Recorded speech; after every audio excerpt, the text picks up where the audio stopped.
Assalamualaikum warahmatullahi wabarakatuh. Anak-anak semua, kita berjumpa lagi di sini. Hari ini kita akan belajar mengenai jenis-jenis adaptasi pada makhluk hidup. Sebelumnya kita awali dengan membaca basmalah. Bismillahirrahmanirrahim.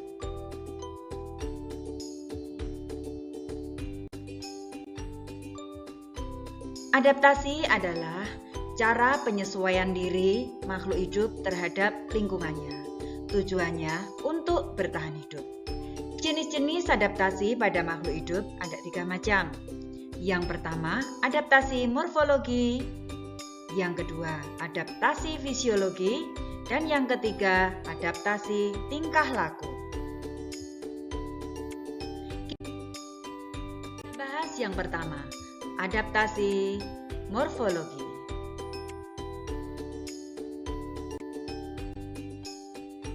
Adaptasi morfologi adalah cara adaptasi makhluk hidup melalui penyesuaian bentuk tubuh dan alat tubuh yang sesuai lingkungannya.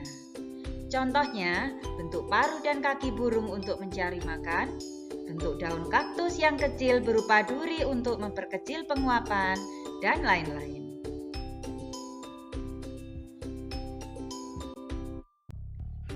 Coba perhatikan contoh di bawah ini.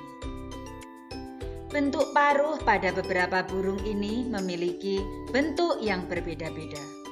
Burung pemakan biji, pemakan daging, burung yang mencari makan di lumpur, burung pemakan serangga, pemakan ikan, dan burung penghisap madu memiliki bentuk yang berbeda-beda.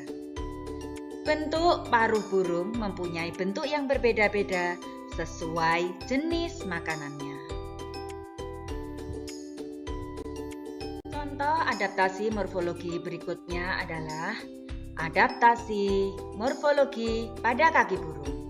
Burung petengger, burung perenang, burung pemangsa, burung pemanjat, dan burung pejalan kaki memiliki bentuk yang berbeda-beda.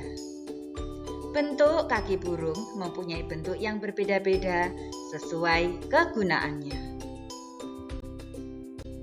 Contoh adaptasi morfologi berikutnya adalah tipe mulut serangga. Bentuk mulut serangga mempunyai bentuk yang berbeda-beda sesuai makanannya.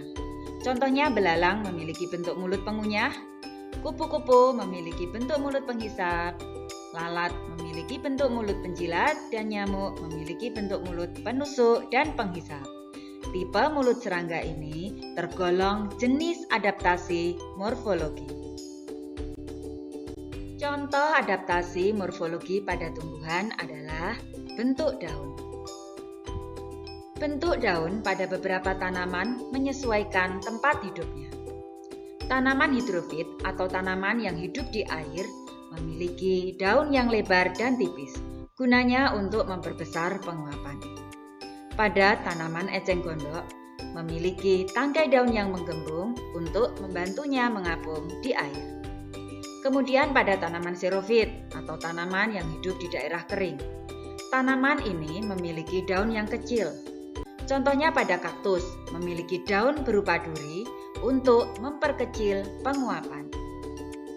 Berikutnya adalah tanaman higrofit atau tanaman yang hidup di daerah lembab.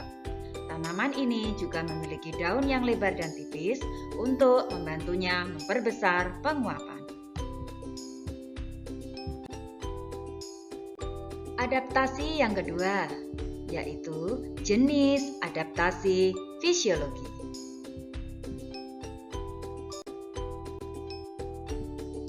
Adaptasi fisiologi adalah cara adaptasi makhluk hidup melalui penyesuaian fungsi tubuh yang sesuai lingkungannya.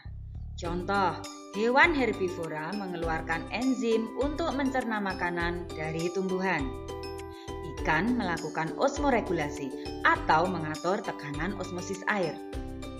Contoh lain yaitu tubuh mengeluarkan keringat ketika di tempat yang panas. Contoh adaptasi fisiologi terjadi pada hewan ruminansia dan rayap. Hewan ruminansia atau hewan pemakan rumput seperti sapi dan kambing menghasilkan enzim selulase untuk mencerna rumput sehingga bisa diserap oleh tubuh. Hewan rayap juga membutuhkan enzim selulase untuk mencerna serat kayu yang menjadi makanannya. Rayap dibantu bakteri flagellata dalam menghasilkan enzim selulase. Kedua hewan ini melakukan penyesuaian fungsi tubuh untuk menyesuaikan jenis makanannya. Contoh adaptasi fisiologi berikutnya adalah osmoregulasi pada ikan. Cara osmoregulasi pada ikan merupakan cara adaptasi fisiologi yang dilakukan dalam tubuh ikan untuk menyesuaikan lingkungannya. Pada ikan air tawar, cairan tubuh lebih pekat dari air mediannya, sehingga air di luar tubuh cenderung untuk masuk. Kondisi ginjal banyak terdapat glomerulus dengan garis tengah besar. Di sini ikan akan memproduksi urin dalam jumlah tinggi. Berbeda pada ikan air laut, di mana cairan di sekeliling lebih pekat dari cairan tubuh ikan. Di sini ikan akan banyak minum untuk mencegah kekurangan air karena air tertarik keluar. Contoh adaptasi fisiologi pada tumbuhan. Misalkan saja pada bunga yang penyerbukannya dibantu serangga. Bunga ini akan menghasilkan bau yang khas sehingga dapat menarik perhatian serangga yang membantu penyerbukannya. Contoh lain pada kantung semar yang menghasilkan nektar untuk menarik serangga sehingga serangga bisa terjebak di dalamnya dan menjadi sumber nitrogen bagi kantung semar. Yang ketiga adalah jenis adaptasi tingkah laku. Adaptasi tingkah laku. Adaptasi tingkah laku adalah cara adaptasi makhluk hidup melalui penyesuaian tingkah laku yang sesuai lingkungannya. Contohnya, landak mengeluarkan duri ketika terancam, bunga matahari selalu menghadap sinar matahari, daun putri malu yang mengatup ketika disentuh, dan lain-lain. Contoh adaptasi tingkah laku. Landak melakukan perilaku atau tingkah laku tertentu, yaitu mengeluarkan duri di punggungnya untuk melindungi diri. Jadi ketika merasa terancam, landak akan mengeluarkan duri di punggungnya untuk melindungi diri dari musuhnya. Bunglon juga melakukan adaptasi tingkah laku. Bunglon akan mengubah warna tubuhnya seperti warna lingkungannya. Ini disebut kemampuan mimikri, dengan tujuan untuk melindungi diri dari musuhnya. Contoh adaptasi tingkah laku berikutnya yaitu pada paus. Paus akan berenang ke permukaan untuk bernapas atau mengambil oksigen di udara luar. Paus adalah hewan mamalia yang memiliki alat pernapasan berupa paru-paru. Sehingga paus akan sering berenang ke permukaan untuk bernapas atau mengambil oksigen dari udara luar. Tumbuhan juga akan melakukan adaptasi tingkah laku dengan melakukan perilaku tertentu untuk beradaptasi dengan lingkungannya. Contohnya pada tumbuhan putri malu. Tumbuhan putri malu akan menutup atau mengatupkan daunnya ketika disentuh, sehingga seolah-olah seperti ranting. Ini dilakukan untuk melindungi diri dari hewan herbivora sebagai pemangsanya. Adaptasi tingkah laku juga dilakukan oleh bunga matahari. Bunga matahari selalu menghadap arah cahaya matahari atau bersifat heliotropis. Penyebabnya adalah hormon auksin atau hormon pertumbuhan.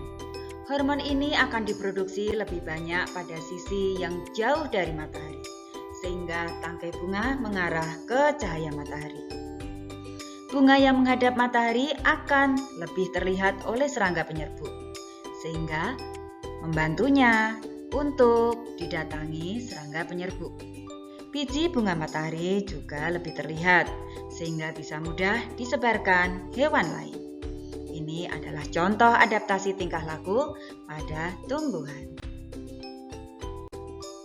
Kita sudah menyelesaikan pembelajaran kita hari ini. Mari kita tutup dengan baca hamdalah. Alhamdulillahirabbil alamin.